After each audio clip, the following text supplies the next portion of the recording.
Good morning. Welcome to another in our series of webinars entitled Freighted Legacies. My name is Chaim Beliak, and I'm pleased today to be joined by our guest, Mark Smith, whose book we will be discussing. I also am very pleased to welcome back Michael Nutkevich, who has uh, been a guest before in his book on his uncle, who worked as a relief um, worker during the period of time of the early 20th century in the Ukraine. Today, our focus is going to be on Mark Smith's book to talk about the book Building and Consoling a Nation um, as an opportunity to have a conversation. Um, and so I want to spend a moment sharing with you something of the information about uh, the book and telling you a little bit about our speaker. Um, First of all, many of you have had the opportunity to see the materials that are being presented, and it is a unusual opportunity because this book appears um, in a fashion known as open source, which means that you'll be able to readily um, acquire the book um, and use the opportunity to uh, have the book available electronically. So let's turn to telling you a little bit about Mark Smith. And of course, we have a greater material on the website, www. Jewish Renewal in Poland. First and foremost is to know that this is the second book that Mark has written about Yiddish historians. This book covers a far wider range um, and will be is available to you now. The range of the book covers 49 Yiddish scholarly writings um, that are introduced, and this is unusual. Most of the time, we're used to anthologies of literary nature. Um, the career of Mark includes the fact that he is, um, by day, an architect, and by night, a profoundly accomplished scholar of Yiddish, which was initially an avocation, has now become a very central part of his life. He serves at the American Jewish University in Los Angeles as a resident scholar and has taught at his UCLA alma mater. Um, in addition to his scholarly writing, uh, Mark has contributed greatly in many areas, including Holocaust historiography and Eastern European Jewish history. So I'm very pleased to welcome Mark. And for the first 15, 20 minutes, he will share with us uh, a general background about this important book. Um, Thank you, Mark, for your work. Thank you for being a guest as we listen to Building and Consoling a Nation, the Yiddish historians in their own words. Mark? Thank you very much. I appreciate the kind introduction. Um, how does one present what is essentially a new world and a new thought to people who are not entirely at home in it yet? My purpose is to open a door to a world that is essentially unknown today. About 30 years ago, all of my reading in Jewish history had been in English up to that time. And then I began reading Jewish history in Yiddish. Just by chance, and one item at a time. And then I realized that something different was in front of me. I discovered that I had entered into a world that was a culture of its own. That we assume when we read Jewish history in English or our own native language, in many listeners' case, that will be Polish, that anything can be written in any language. And in a way, that is true. But it happens that it is not necessarily true. That what is written in a given language can be particular to that language. And what I discovered when I was reading Jewish history for the first time in Yiddish is that it was different in several respects. The first is that it was an internal conversation. It was historians who were aware of their audience and were not writing for the world in general, but were writing to fellow Jews about their shared history. And there were not enough such historians to write only for each other. So they were not writing professional jargon. They were writing in understandable language at a high level, but still to a general reader, so that their audience was the broad public. And what made their works different as I was reading them was that there was a shared sense of the urgency and the importance of what they were writing. That somehow they understood that writing their own history and presenting it in their own language, which is something that had never happened before in all of Jewish history, was an imperative of its own. I discovered that there were many differences of opinion.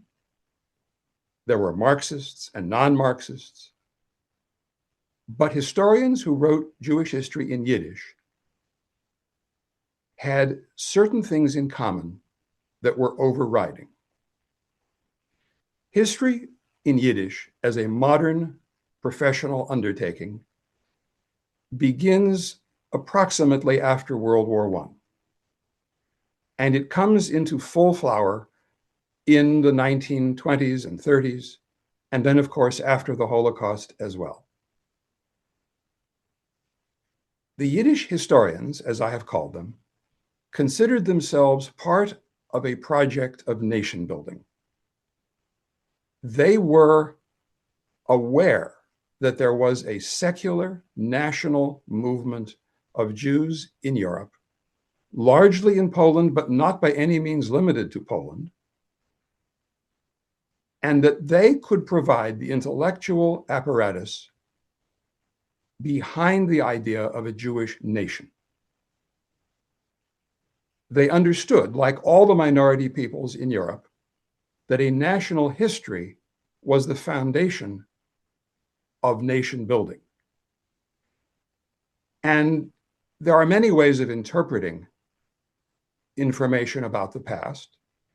You can read Jewish history Polishly, within the boundaries of Poland, even at a very large boundary, or you can look beyond those boundaries and consider all of Ashkenazi Jewry to be your subject.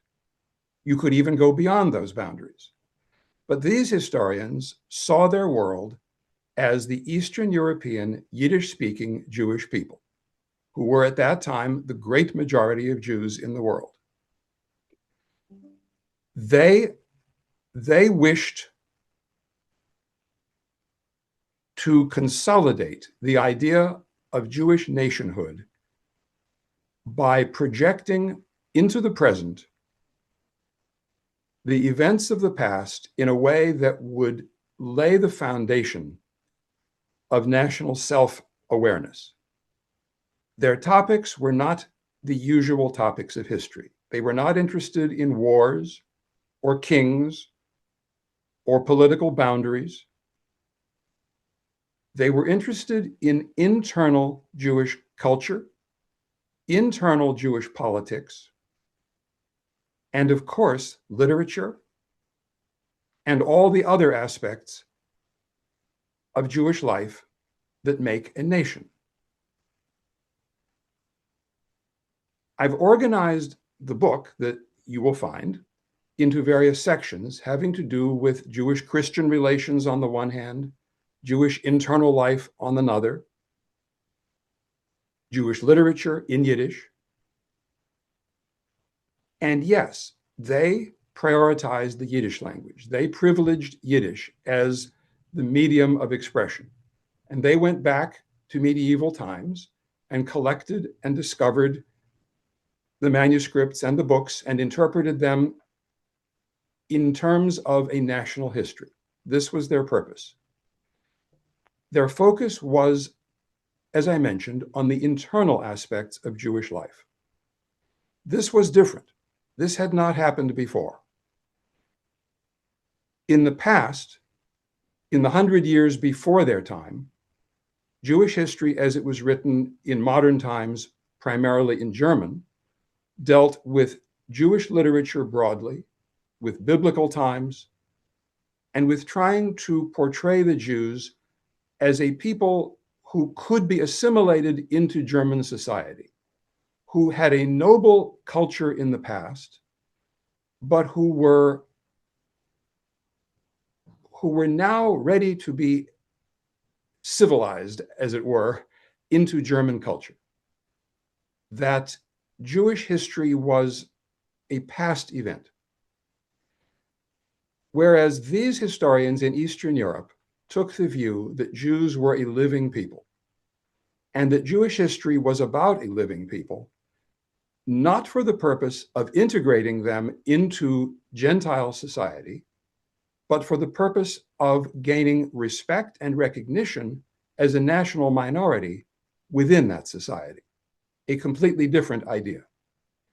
And so their writings were designed to provide arguments and ammunition to explain Jewish contributions to Polish culture or Polish economics in particular, in Polish history, and to explain that Jews were not newcomers, but that they had been in each country for a very long time, for many, many hundreds of years, and had made significant contributions to that country.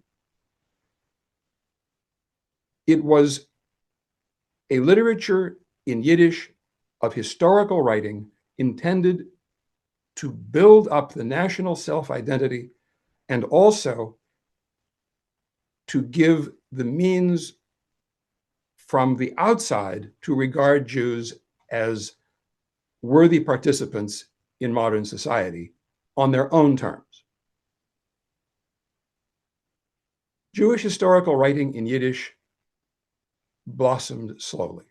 I will wait for a further part of our discussion to explain its origins, but I will say that it lasted up until about the early 1980s, a span from the 19-teens through the 1980s. It is now a closed book. There is no one who is writing scholarly Jewish history in Yiddish anymore. When I began working in Jewish history, when I began this topic, there were still people who were the students of these teachers, of these scholars. That becomes less true. They are fading into the distance. And so my purpose is to bring them to the public, to bring them forward. I am grateful to the sponsors who have made this possible. Jewish Renewal in Poland is one. There are several others, and principally the Claims Conference, the Conference on Jewish Material Claims against Germany. They made possible the open source, or as it's called, open access, so that the book is a free download from several different sources online without cost to anyone.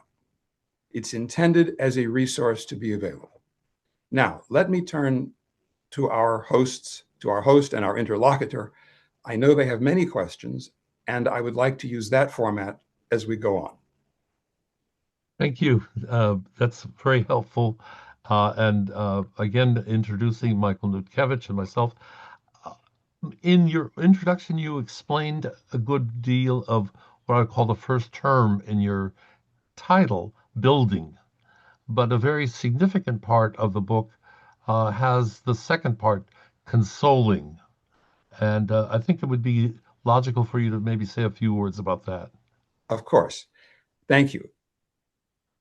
Until World War II, until the Holocaust, there was the dream of a transnational Yiddish-speaking minority nation in Eastern Europe and America and everywhere that the Ashkenazi Yiddish-speaking Jewish diaspora had dispersed. But after the Holocaust, all of that was obviously impossible. And instead, the survivors and all the other Yiddish-speaking Jews who had perhaps left Europe before the war, they had questions, they had worries. Above all, they had the question of questions, as I put it, and that is, how could this have happened to us? How could this catastrophe have happened? There were people who accused the Jews of being too passive, of not resisting. There were people who said Jews organized themselves in ways that were guaranteed to produce disastrous results by cooperating with the Germans. These historians set about finding out what really happened.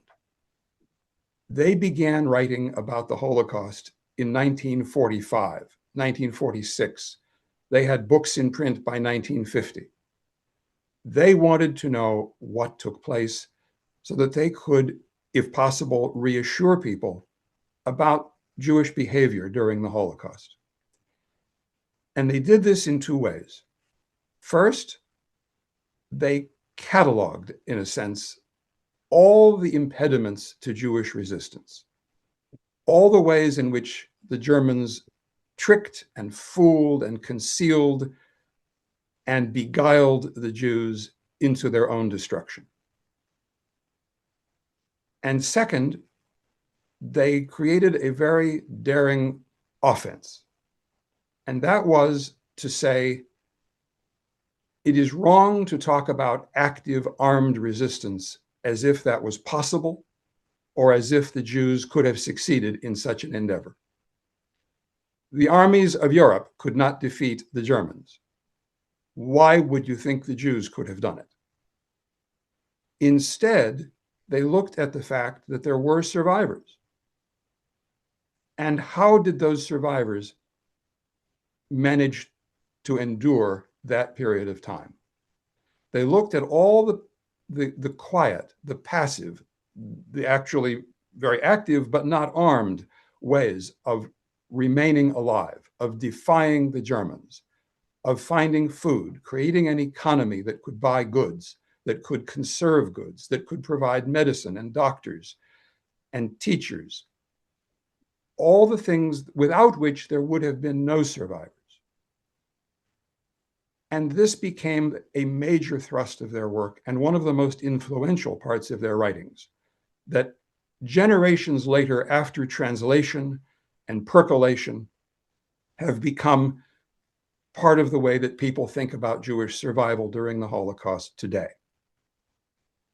That is the way in which they consoled a nation, to say the Jews did everything they could have done and more.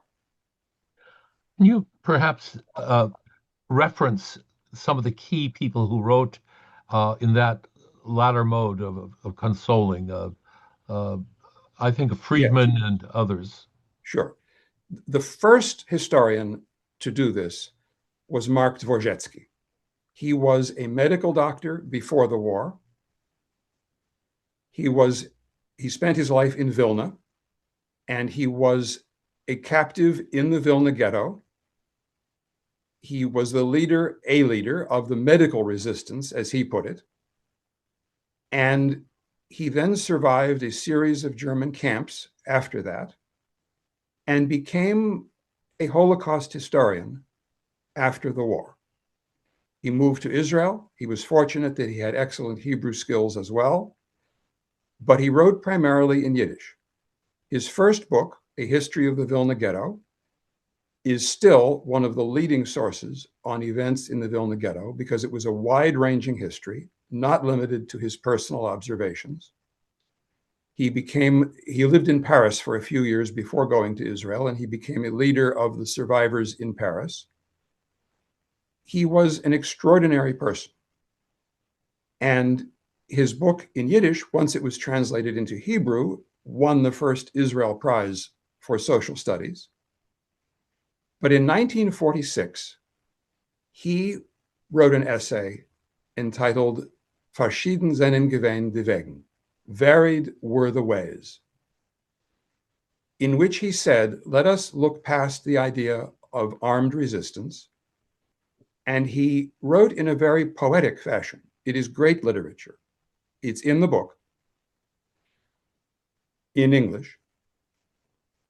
He wrote with great passion each of the different ways in which Jews defied the Germans in trying to stay alive. And this became the motif of much of his later work. Eventually, in Hebrew, it came to be called Amidah, standing up against the Germans. He used the term spiritual resistance, geistige Widerstand in Yiddish. And this became the major idea that then was picked up by other Yiddish language historians, Yeshaya Trunk, Nachman Blumenthal, Yosef Kermish, and of course, the very famous Philip Friedman. Each of them adopted his ideas and referred to them. But it began with Dvorzhetsky. And I should say that Dvorzhetsky in Israel became an agitator for the creation of a chair in Holocaust studies somewhere. He tried the Hebrew University, but did not succeed, and then eventually did succeed at Bar-Ilan University, where he himself became the first professor of Holocaust studies in the world, in a chair for that purpose. And I remember reading his letters to Philip Friedman. Friedman had written many books, and he wrote to Friedman just before Friedman's death in 1960, saying, "Today was Philip Friedman hour. I showed your books to the class, and we talked about your many contributions to Holocaust history." And he said, everyone was amazed at your accomplishments. This was how a whole field of study was started. But let's go to another question. Michael, would you like to? Yeah, thank you for the opportunity to participate in this fascinating topic.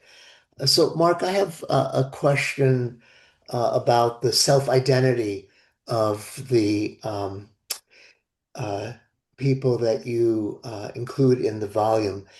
Um, as many of us know, in the 19th century, uh, the philanthropy in Jewish life was really done by very wealthy people.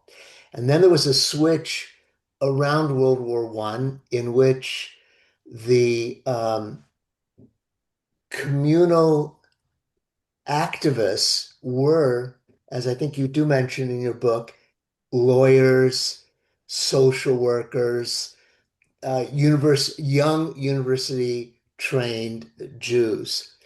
And the term that we usually use in Yiddish is clout or communal or social or political activist.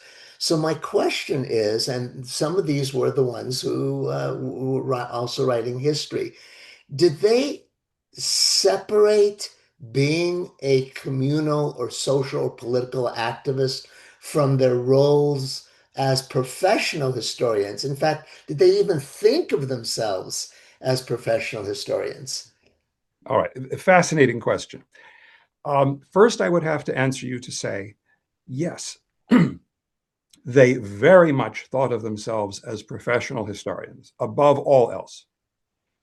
Many of them in the earlier years, in the older generations, had other occupations.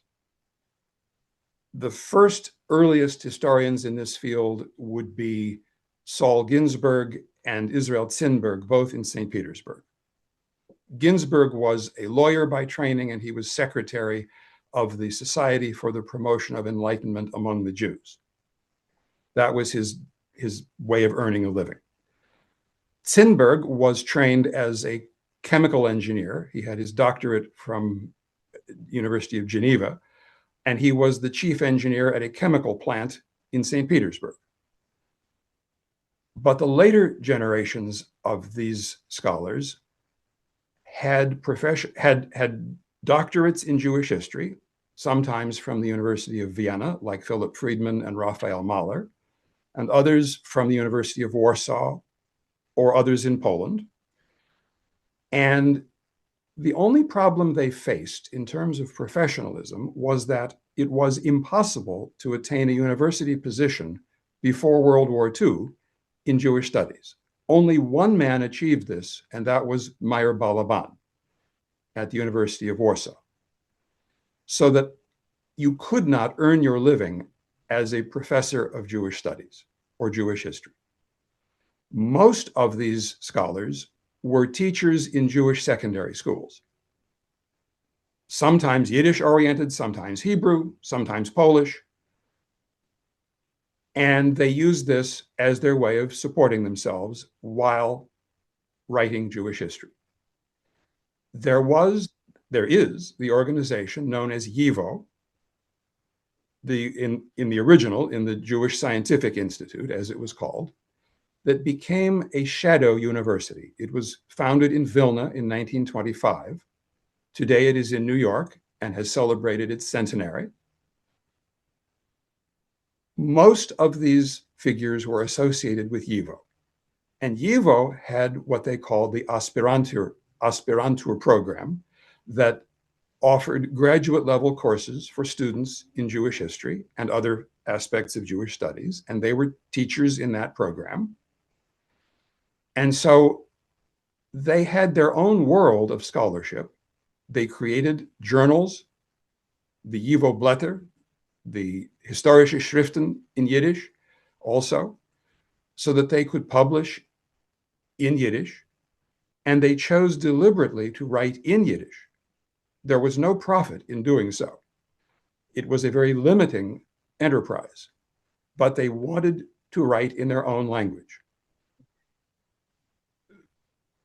Raphael Mahler and Emanuel Ringelblum created the Young Historians Circle in Warsaw in 1923, which became part of YIVO a few years later. And they published 4 volumes of a journal of Jewish history, all and only in Yiddish. This was their purpose, was to promote Jewish self-understanding for their own people. But they considered themselves absolutely professionals. If you look at their writings, they look like what we call the apparatus of scholarly writing. The form of the writing is more formal. The footnotes are there, the citations. But the interesting part is that they are pioneers in their field. In the earliest years, they cite only outsiders. And by the later years, they can cite each other.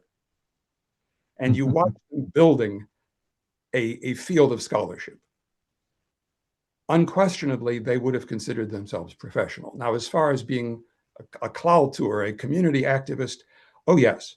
Ringelblum was very much involved in Jewish self-help and settling of refugees before the war. And of course, he became most famous for his self-help work in the Warsaw Ghetto and organizing the Oinig Shabbos archive.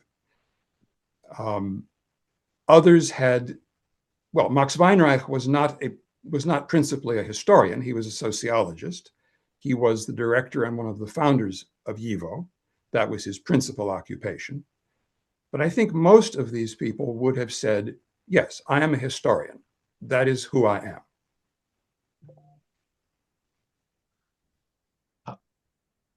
I'd Go like ahead. to follow up with that question because I have been very moved by your discussion about the role of these historians as uh, cultural magnets uh, Yes. that I think is a different role than we think of the role of historians today. This Very much. Go ahead. Yes. Now I have an embarrassing problem, and that is I'm watching the battery on my laptop, and I'm going to need to run and get my power cord and plug it in. I've never had this happen. I don't know why the power is running down so fast, but I don't want to lose you. So would you please sing or dance or do something for about 20 seconds while I do that? I will be right We're back. we're, we're going to show a slide of the Good. pictures of some of these historians as a way to help people get a sense of that. Dominica, who is the power behind all power, is making it possible for us to see a slide of the. There we go. Uh, and I want to, in a moment, uh,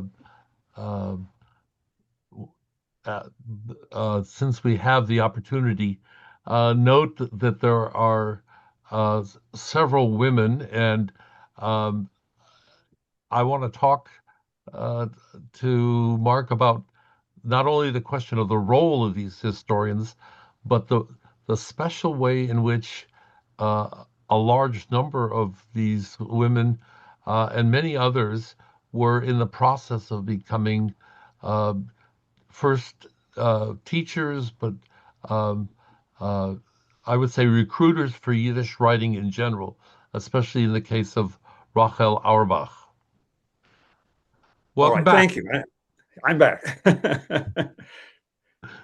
with apologies. Um,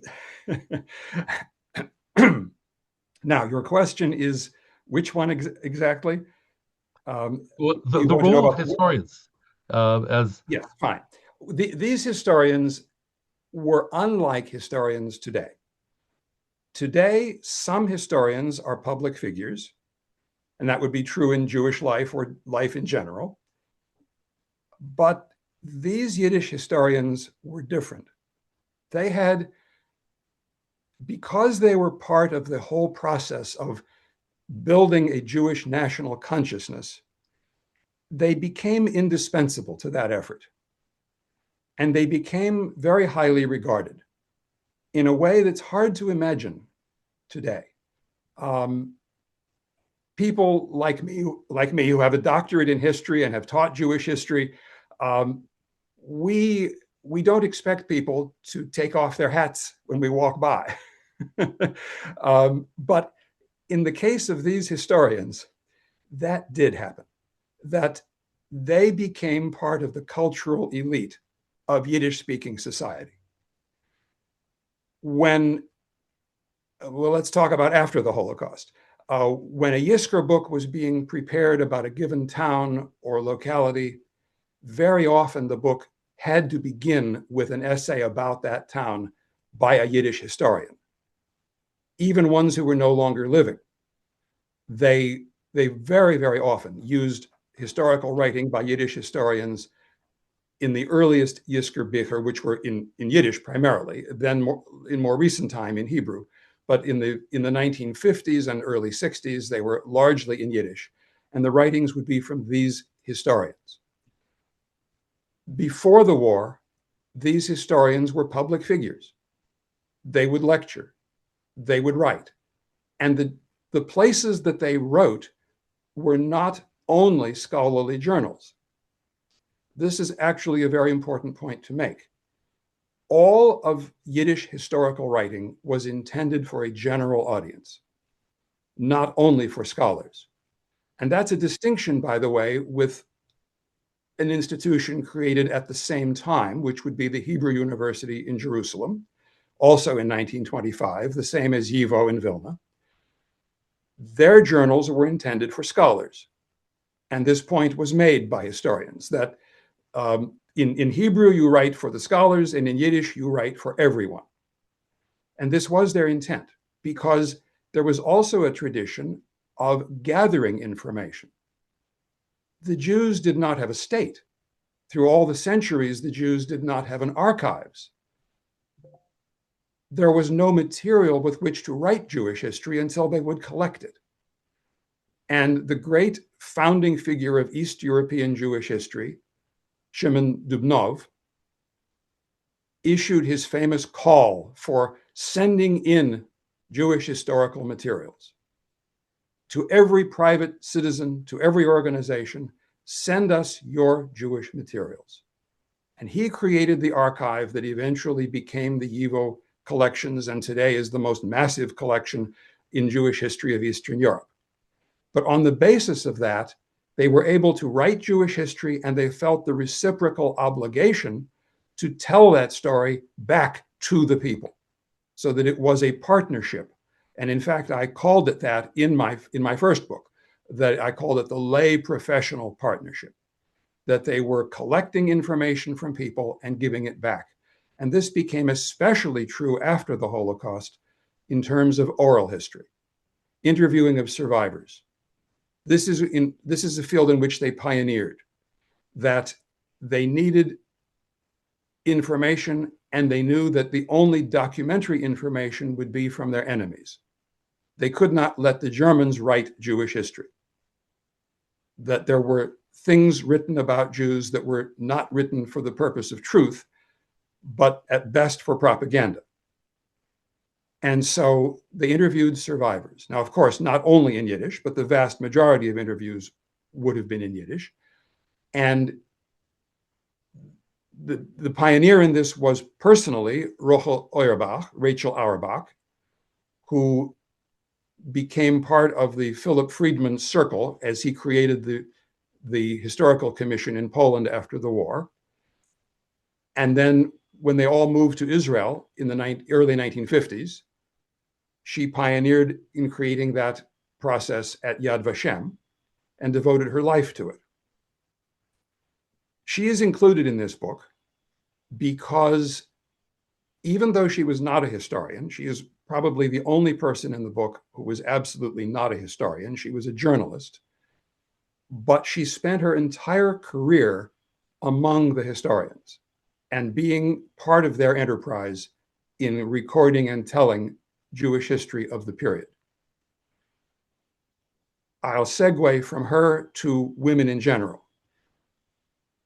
There were many women in the young historians circle in Warsaw before the Holocaust.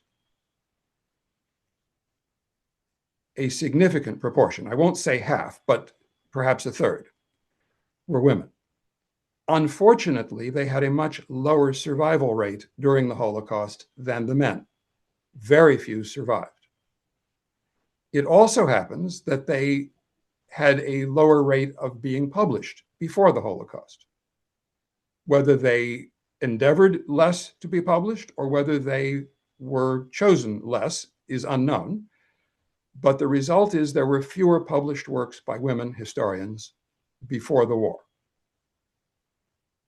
Thirdly, after the war, those who survived tended to become their husbands' helpers. Even though they could have had careers of their own. All of the Yiddish historians who survived and who became prominent figures were men.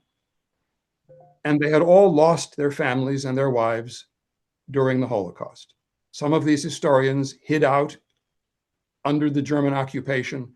Others fled east into the Soviet Union. They all had different experiences. Some survived in ghettos and camps. They are a composite of all the experiences in themselves. But when they remarried and created new families after the war, take, for example, Philip Friedman. His wife, after the war, had her own career as a historian. She had a doctorate in Jewish history from the University of Lvov before the war, but she devoted herself to helping him. And after his death, she finished his last work, and it was published as the work of Mrs. Philip Friedman, a thing that is unimaginable today. She actually had a name. It was Ada June Friedman. In his English translations 20 years later, her own name does appear. But in the earlier time, she was Mrs. Philip Friedman. The great historian of Polish Jewry after the war, Bermark in Warsaw, who was the really controversial figure imposed by the communists, but who tread the fine line of attempting to do honest Jewish history where he could, despite having to abide by communist dictates.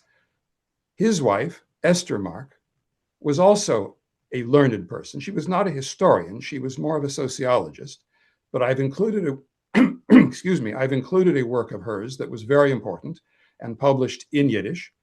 But she also devoted herself to helping him in his historical writing.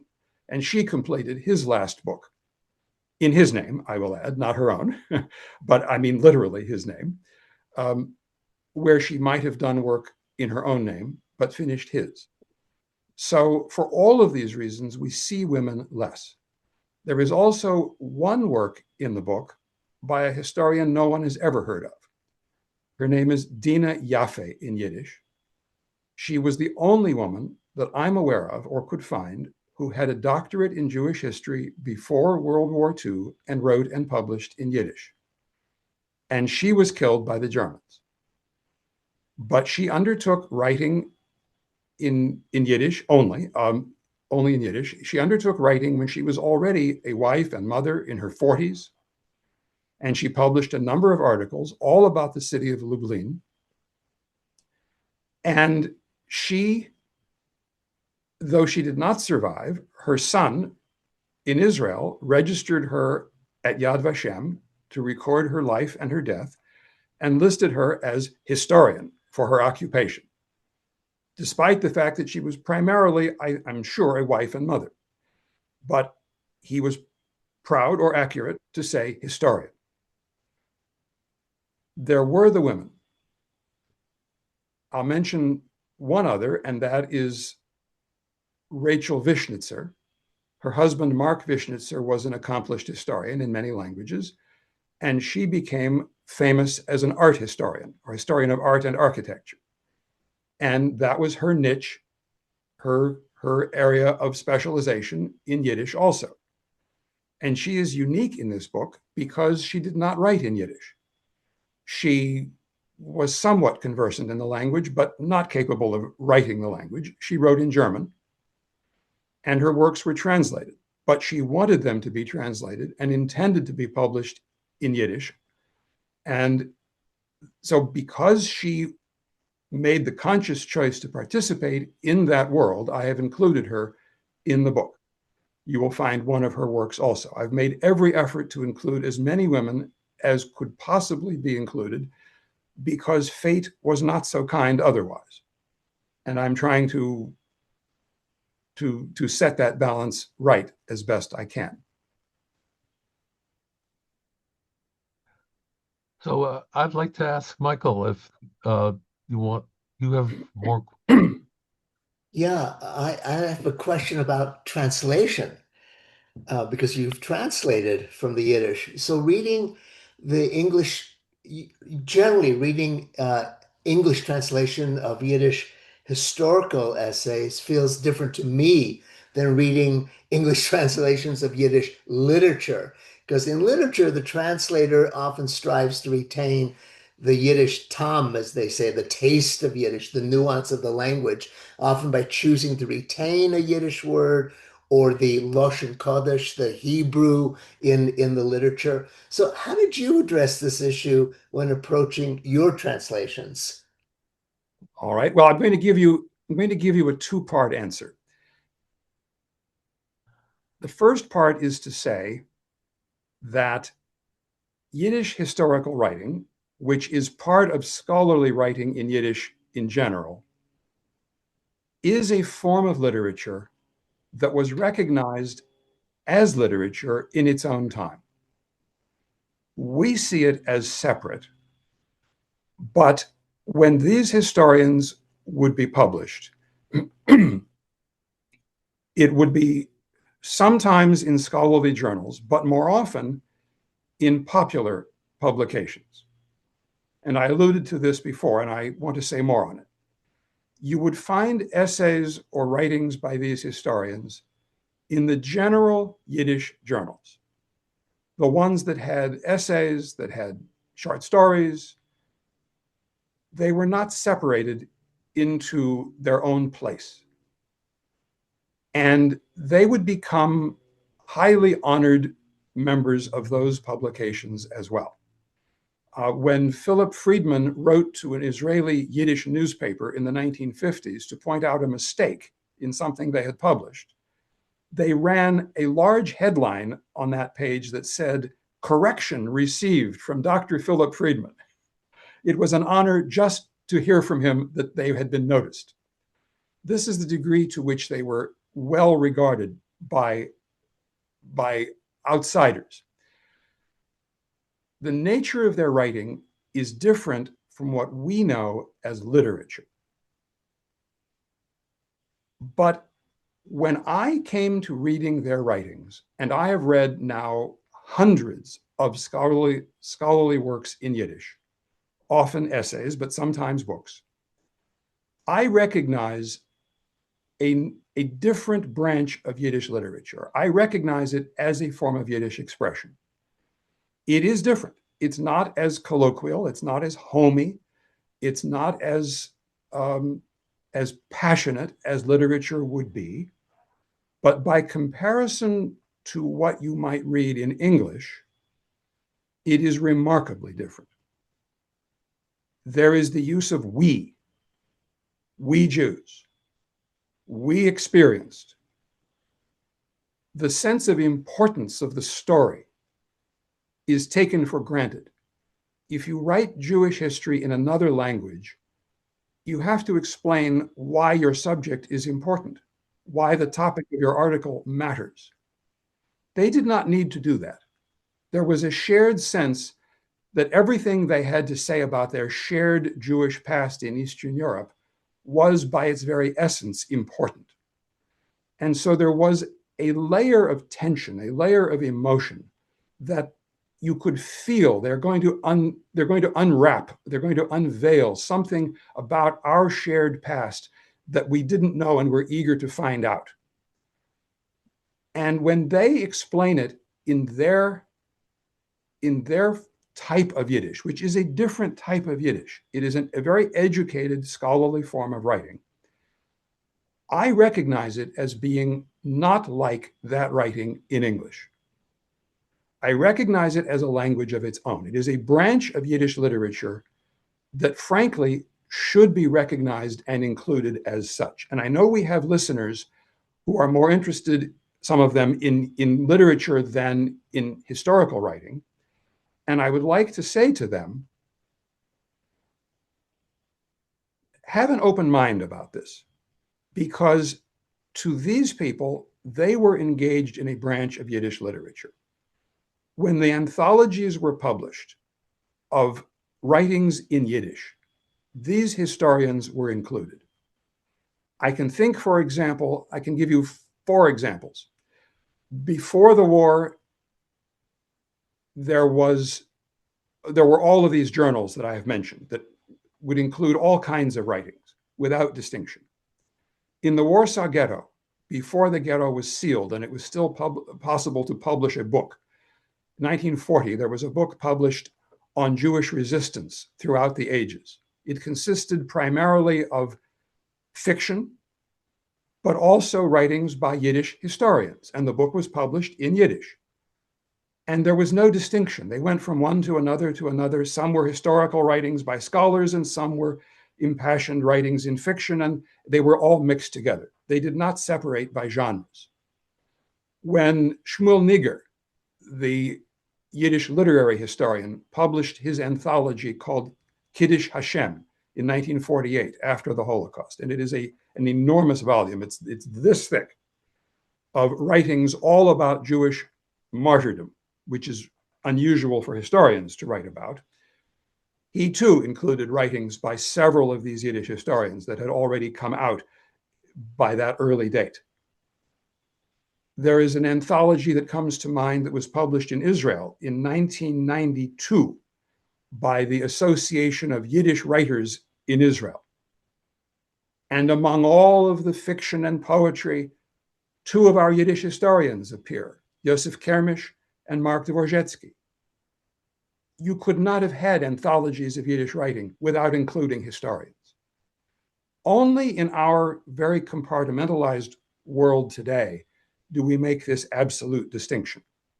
I should even add that in the great Yiddish encyclopedia, not encyclopedia, the dictionary, the Größere Wörterbuch, that came out from the late 60s until the early 80s and was never finished. It's written like the Oxford English Dictionary, where it gives definitions and then it gives sentences in which the word is used in writing in the past. Most of those are from literature, but I found that two of the Yiddish historians are frequently quoted, Isaiah Trunk and Nachman Blumenthal, that writings of theirs in terms of how to use the word are quoted. There is no distinction between literature and scholarship in the actual world of people who lived and spoke Yiddish at a high level.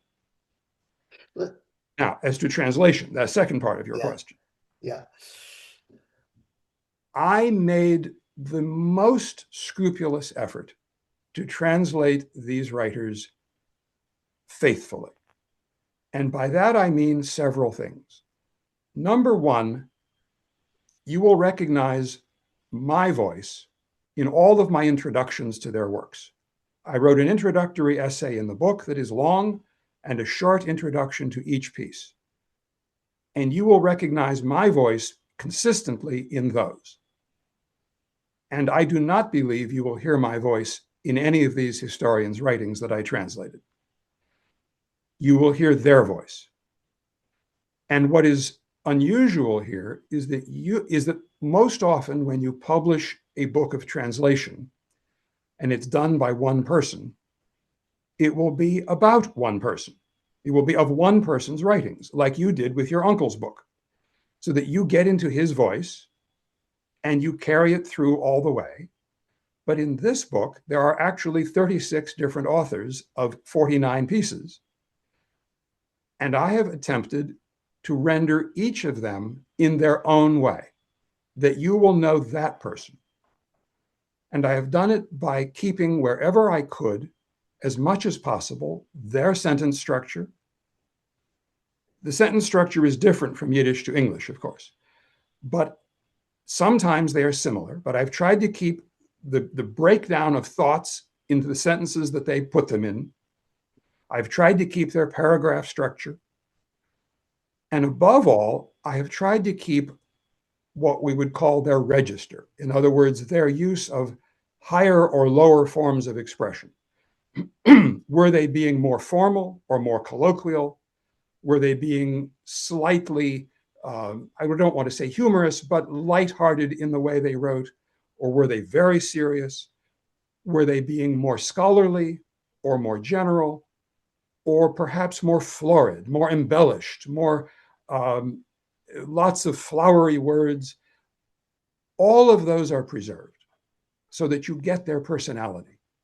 And there are many times, which you allude to in your question, there are many times that I have kept a Yiddish word, or more often a Hebrew word that they used, which I then translate in parentheses, but where I thought it was essential to the understanding, I have kept that word, that the reader will know what it was I was translating.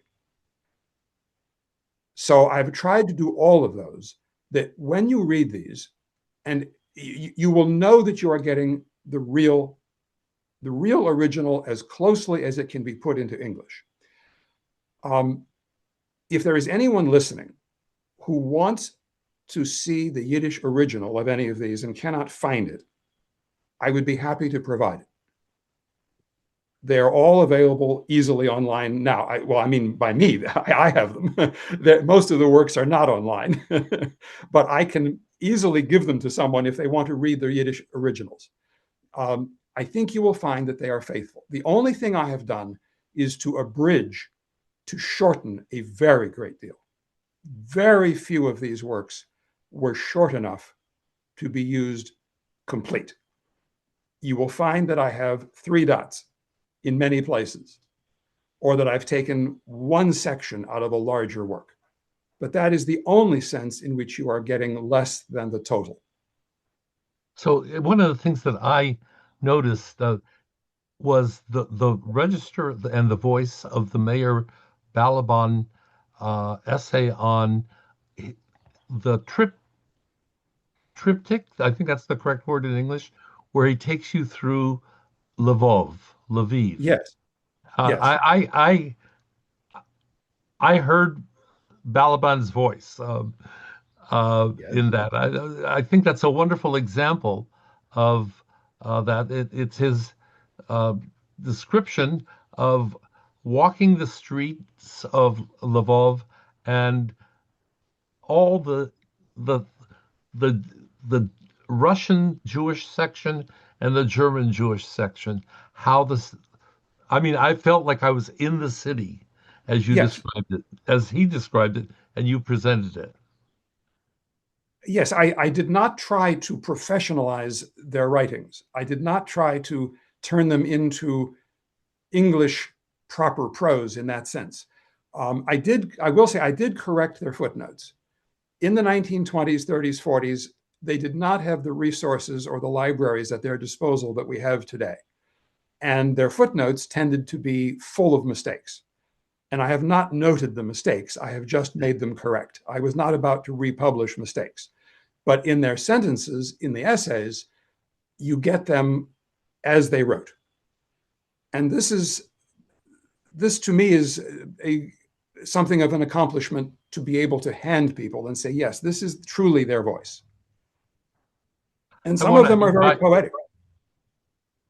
I'm sorry. I want to invite people that are listening, if they want to share a question, they're welcome to do that um, in the raise hand section. There's a question, or in the uh, chat. And we have a question from Rabbi David Oler. Um, uh, I see the were, question. uh, uh, were the writers all secular, or were some writing from a religious perspective? The answer is none of these historians were writing from what I would call a very religious perspective. Excuse me. The only historian who could have done so, Rabbi Shimon Huberband, who was a colleague of Ringelblum in the Warsaw Ghetto, excuse me, did not survive. His writings have all been published in Hebrew and in English, although he wrote in Yiddish. All of the other figures were secular modern Jews, but you can tell from their writings that they did have a thorough a traditional Jewish education. Some more than others, but they will use phrases and they will have references and allusions to Jewish teachings and Jewish sayings that could only have come from their earlier education. For example, Philip Friedman talks about, after the war, writing about Holocaust historiography, about the writing of Jewish history. He says, the task is long, the forces are few. And he is clearly referring to Rabbi Tarfon and his saying about the task is enormous, but we cannot desist from starting. Um, he also talks about the hand of God making the mute speak, that the flood of literature about the Holocaust from survivors comes from those um, who were given speech, and you know the biblical allusion from which it comes. Others simply use frames of reference that you know come from Jewish tradition. They are not, you cannot confuse them with non-Jews. Thank you. That's a important response. Um, and we have a thank you from Rabbi Oler. Um, Michael, you have another question that you wanted to raise as well. Uh, Yeah, I think this is an aside more than anything else because you did talk about in your section on the young historian circle in Warsaw that it was in part initiated or inspired by the increasing interest among Jewish students and the general Jewish readership in Jewish history. And as you mentioned, and I totally agree with this, one can't argue about this, that there was an explicit identity building enterprise in their work. And it struck me how different it is from what scholars do now. And there is a kind of a big debate among Jewish scholars regarding the role of Jewish studies in the academy, namely, besides the academic goals of Jewish studies, should they be engaged in Jewish identity building? When I taught at the university level, it always, I had a different there was no explicit, I treated everybody equally, but there was something about those Jewish students who I knew were kind of hungry for issues of identity versus the non-Jewish students as interested in the topic, but for them there was a different agenda, and I always wondered what my role should be. Should I just be the pedagogue or should I be contributing to identity building? So I just thought that was really interesting, and it really was not an issue, I think, among your authors. Well, I'll answer it very briefly to say first, I've had the same experience. I was teaching a class at UCLA on the history of anti Semitism, and most of the class was non Jewish. And they would say to me, well, we heard about the Holocaust, but we didn't know that Jews had trouble otherwise. Well, this is very informative. But then the Jewish students knew much more. And there was one who came up to me and said, and saw me as her Jewish guru, and that's how it is when you're, uh, I'm only part Jewish, but am I Jewish? Tell me, am I Jewish? And she wanted a whole discussion of her lineage and what did I make of her Jewish background. Yes, this was true of these historians. They became, let me put it in more professional terms. Through all of Jewish historical writing, there is this tension between history for its own sake, lishma, or Jewish history for its instrumental purposes, for the ways in which it can serve a practical purpose. Jewish history can be written for the purpose of making Jews respectable, making Jews liked among non-Jews. Jewish history can be written for the purpose of giving Jews self-awareness, self-pride.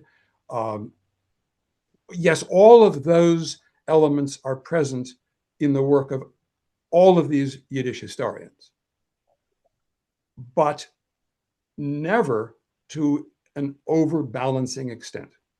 They saw themselves as objective, rational historians whose purpose was to get to what they considered historical truth. And if I think of, for example, Elias Cherikover's pogrom histories of the First World War period in Ukraine, he could have taken the view, here is Jewish suffering all over again, the inevitable Ukrainian pogroms recurring, more Jewish blood spilt by the descendants of the same people in the same place. This is history repeating itself. And he did not. He went after the proximate causes of the pogroms, the social tensions, the post-World War I destabilization of Ukrainian society, the conflicts between the Bolsheviks and the anti-Russian or anti-communist forces in Ukraine. And he explains how the Jews were in between all of those forces.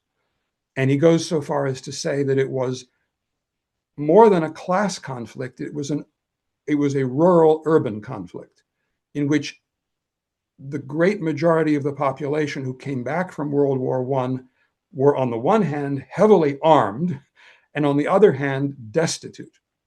They had no goods, no material. and everything they needed and had was in the cities and in the shops of people who happened to be Jewish. That the tradespeople were Jews, and they were the ones who had the goods that the rural population needed. He doesn't portray Jewish suffering as inevitable or necessarily anti-Semitism, but rather the causes in the historical context that led to massacres in the end. That's one example. Now, I know there are other questions, and I know the time is short, so let me defer to Let me. whoever or whatever there may be. I'm going to take up a question from Professor Gelia Frank. Uh, Thanks for your very important work and interesting presentation. Were these historians in touch with one another, and what were the main issues or controversies that they engaged with? You began with this very interesting one about anti-Semitism, but there are other issues that they were in touch uh, with. And of course, you raised this question of the lachrymose view of history. And I think this is an important final question that will, I hope, open the chapters for more discussion. All right. Well, I could spend the hour on that question alone. One of the things that these historians had in common was what we call today the anti-lachrymose view of Jewish history.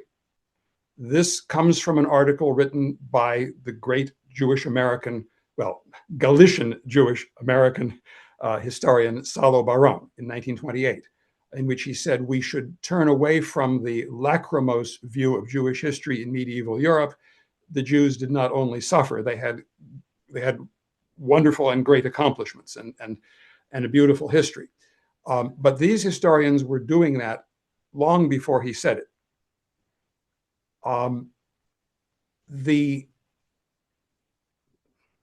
The shared aspects of their agenda are that, yes, they were very much in touch with each other. In my earlier book on the historians of the Holocaust, I have a section, in fact, talking about their letters to one another. They wrote to each other almost entirely in Yiddish, and they were all in touch with each other, some in a very small way and others constantly. They were each other's world. They were the circle that carried on a conversation very much across the continents eventually, because there were some who came to America as early as the 1920s, like Yankov Shatsky, and then Raphael Mahler, who left Poland in 1937 and came to New York, whereas others went to Israel after the war. Some stayed in Poland for a short time, but emigrated to the US or Israel later. And of course, there were ones who stayed in St. Petersburg or in Leningrad after the Russian Revolution up until the late 1920s, and in fact, some until, like Zinberg, until he was arrested in 1938 and died in a Soviet camp. All of these carried on writings with each other and would review each other's works, criticize each other's works. They were each other's audience to a very large extent. Their conflicts came about largely over the question of Marxist interpretation. Mahler and Ringelblum were decidedly Marxists. Friedman and others, most others, were not. And they would debate issues of Jewish history as to whether they should be seen in national terms or in class terms. Balaban and his students would take more national terms. They were interested in Jewish autonomy, in the Council of the Lands, as it was called, in Council of the Four Lands, in Poland in late medieval times. They saw Jewish autonomy as self-government, self-preservation, whereas the more radical figures saw that system as class exploitation of the poor. And these were the great debates. And you will find those in these writings. Those are what animate their conflicts with one another. Friedman would say that Ringelblum or Mahler found toiling masses under every rock, that these were their way of looking at the world. Whereas Balaban would say that vertical integration of Jewish society was more important, that the top and the bottom of society were joined in a self-preservation that outweighed matters of class.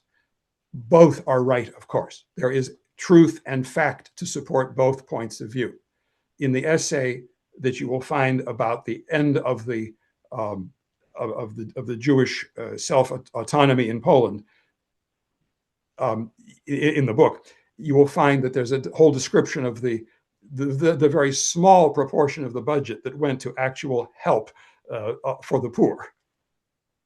I saw a question, but I couldn't read it fast enough. If you have it, I'll try to answer. Or if you want to close, whatever's better for your timing. And we do need to bring, unfortunately, this to a conclusion. I want to thank you, Mark Smith, for this wonderful invitation. I have to call it a seduction into the book. And I have found reading it and hearing you uh, a profound experience, as I'm sure our listeners have. Thank you for your scholarship. Thank you for your Yiddish hearts. And I want to bring our uh, conversation today to conclusion by also thanking Michael Nutkevich for his questions and for uh, uh, his scholarship as well. Naturally, we want to thank Dominika Zakraszewska, who's our technical moderator, Marżena Szymanska, Marek Józowski for their interpreting into Polish. I have a hunch that we will I'll be looking to try to schedule um, uh, uh, more conversation with you.